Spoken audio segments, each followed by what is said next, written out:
everybody. We have our sister, Sonja Malcolm here, who's going to be giving us some insights that I think will help us navigate through these very challenging times that we live in today. And, for those of you who don't know, Sonja is a great sister in our church here in Central Jersey. She is a licensed professional counselor and clinical supervisor. She has a Master's of Education, Master of Arts degrees in counseling psychology from Columbia University.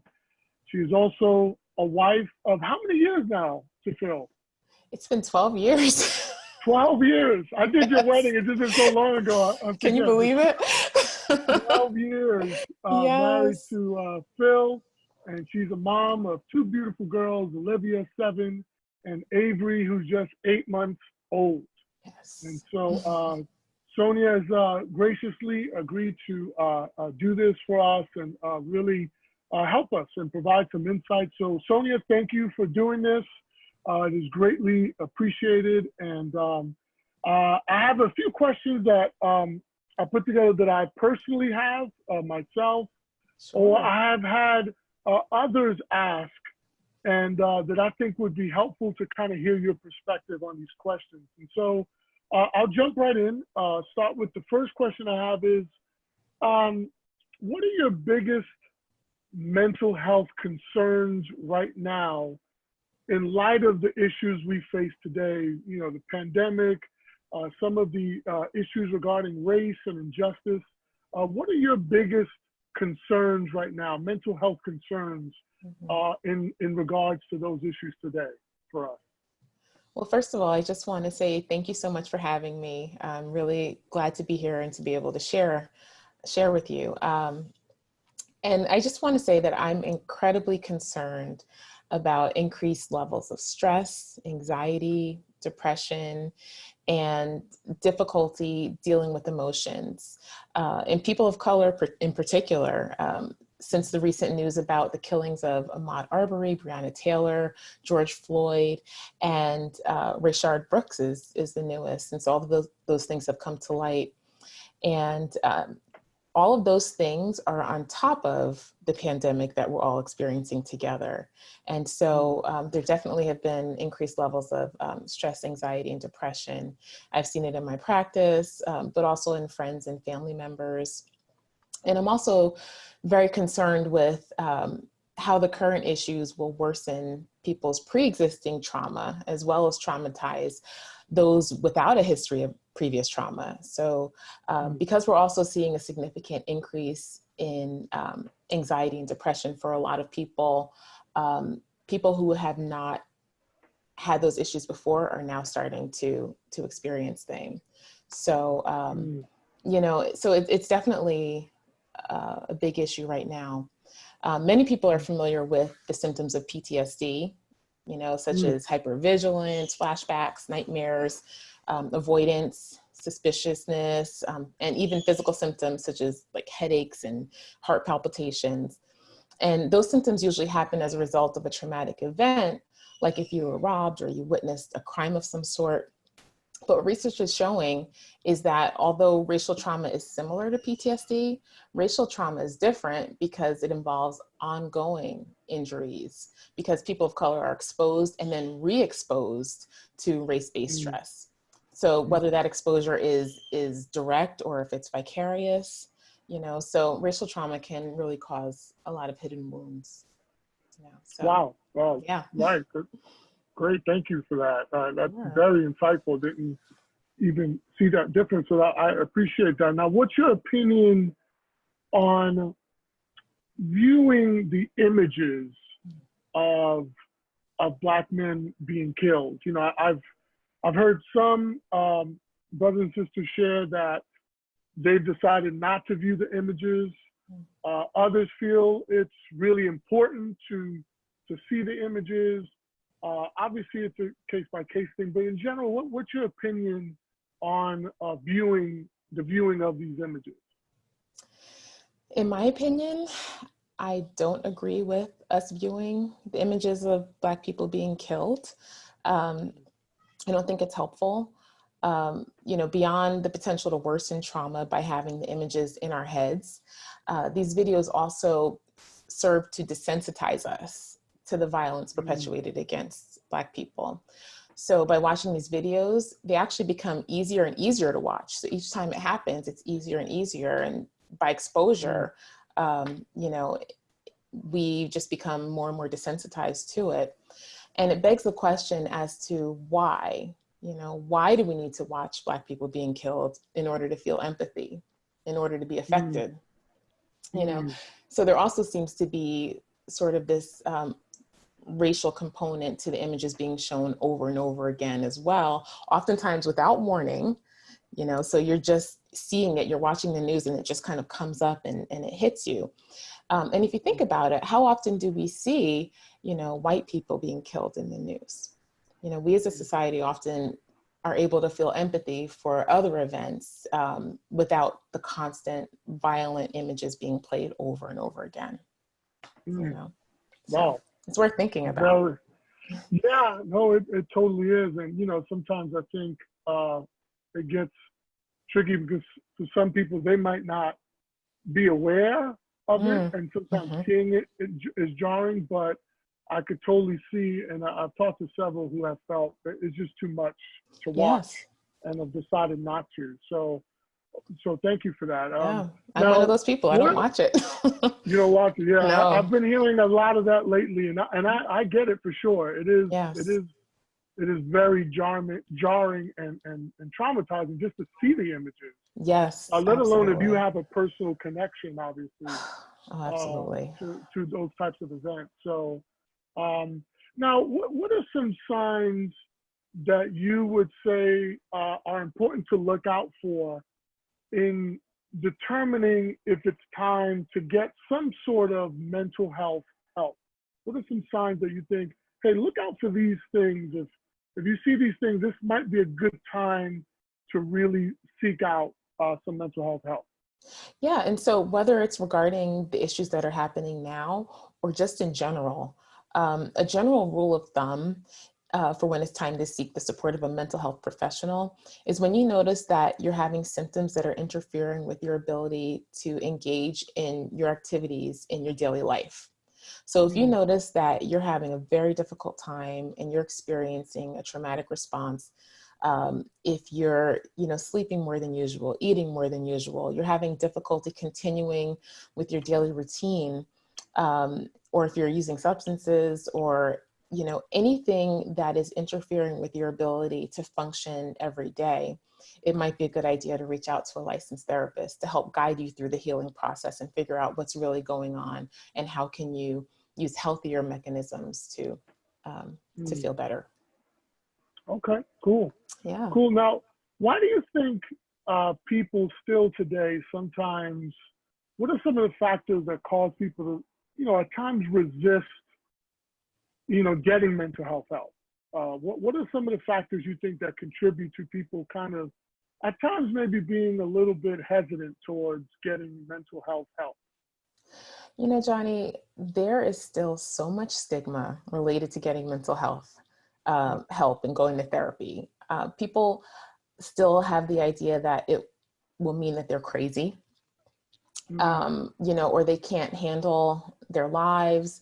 They think there's a racial component. They think maybe if a person of color goes to get mental health help, that's something that maybe white people do, or that's something that other people do. It's not what we do. And so, you know, I just want to say the reality is that therapy is for everyone. It can be so helpful to have a trained, non-biased person to help guide you through whatever it is that you might be experiencing. Someone who's disconnected from your personal experience because they're not your close friend or your family member. And once you have maybe ridden the wave of that issue that's going on, you don't have to feel uncomfortable being around that person because you've shared so much. You know, so a therapist can be that person, that non-biased ear. People also sometimes view it as an extra expense, you know, that they're not willing to take on, you know, and it is an expense, but it's also important to prioritize mental health needs just as much as you would your physical health issues. So if you would go and see a doctor because of your hypertension or your high cholesterol, or maybe you have cancer, then it's equally as important to see a professional for any mental health issues that you might have going on, because even though they're connected with our everyday lives or everyday experiences, they are also considered health issues. And it's so important that we take care of ourselves. Yeah, yeah, no, absolutely. And it's just amazing. I think with time it gets better, but certainly I think culture and sometimes generational differences, sometimes people resist that idea of getting help, but such an important part of just our overall health is getting our mental health help. So Absolutely. totally with you there. And so, you know, we've been talking as a church about having discussions with one another. Obviously, we're a very diverse church with a variety of experiences. And as you know, as Christians, you know, we've been talking about the importance of us talking with our brothers and sisters that are of a different race and understanding each other's perspective and backgrounds and experiences. And so, you know, as Christians, what are some of the things that you would recommend when discussing race issues with someone that's from a different race that you are? Like, what are some of the things you would recommend in those conversations that you think would really help? Well, you know, as Christians, you know, we're Christians first. We should always focus on speaking the truth in love, because our ultimate goal is to do what we can to make sure that we all get to heaven. So it's important to keep that in the forefront of our minds when having these difficult conversations. Absolutely. And we also need to come from a place of empathy for the experience of others. So Brene Brown actually said, in order to empathize with someone's experience, you must be willing to believe them as they see it and not how you imagine their experience to be. So, yeah. So if we find ourselves wanting to, you know, discredit the experience of others, we may need to take a step back and ask ourselves, why might we be having that urge? What is making it so difficult for us to accept the experience of others as true? We also have to be careful about potentially invalidating the experiences that other people have shared. There was an article published by the Gottman Institute that expressed it so well by saying that invalidation is a form of relational trauma.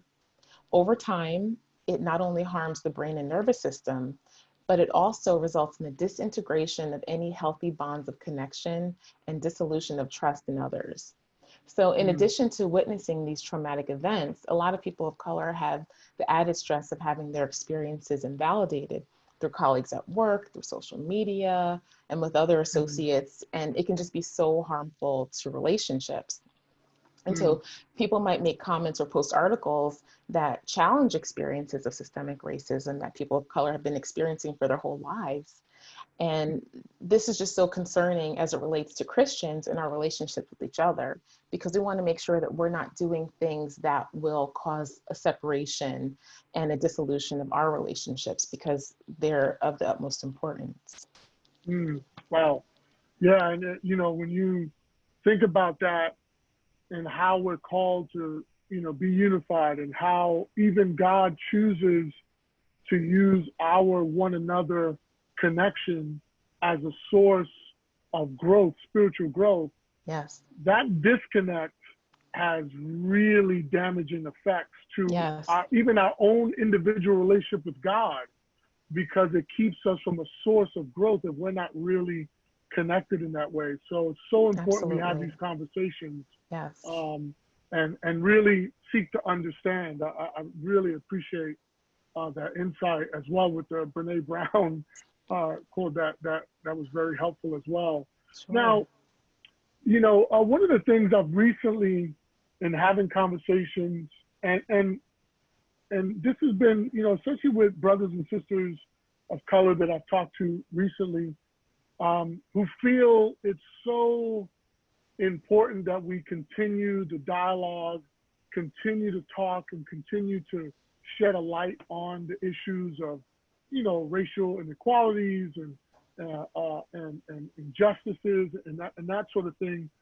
But they've also been experiencing a fatigue in discussing or even dealing with it, partly because, as we engage in the conversations, a new event happens. And it's like, wait, I'm still trying to get through the last one. Oh my goodness, And absolutely.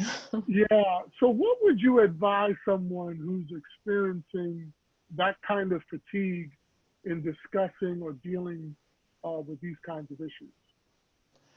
I mean, oh my goodness, it's so easy to get overwhelmed by it all, Yeah. And so, I mean, the short answer is that it's important to take care of yourself. Absolutely. Mm-hmm. It's okay to take a break if you need to. It's not self-indulgent to take care of yourself. It's an act of survival, And so we really need to prioritize that. And while it's important to take care of ourselves during this time, it's also important to not allow our discomfort to cause us to slip backwards into our old ways of ignoring systemic racism and injustice and promoting white supremacy. And so what that means in terms of taking a step back is to take some breaks from the news, take some breaks from social media. Social media can really bombard us with a lot and overwhelm us. But we need to take a break from all those articles and videos that we're constantly consuming. But don't disengage for so long that you fall out of touch. Ensure that you're doing the basic things that you need to do to take care of yourself, such as eating and sleeping well, exercising, drinking water, and actually connecting with the people you care about. That's extremely important to continue to do. So we just have to take the breaks that we need to take, and we have to re-engage in the conversation because things won't change if we disengage. Right, right. It's always, just like anything else, it's always a balancing act. You got to take care of yourself. Yes. And then still fight to stay engaged, Yes. and it is that balancing act for sure. Yes. Well, Sonja, I mean, I thank you so much for taking this time. This was extremely helpful, and I'm sure we will bother you again at some point to do this more. Please do, bother away. Yeah, but this was really great, and I really appreciate you taking the time to do this from your work and your family to really help us. So thank you so much for having me. Sure. And I like I said, we'll bother you again and do this one more time. Okay, sounds good. Thank you, Sonja. Take care. Take care.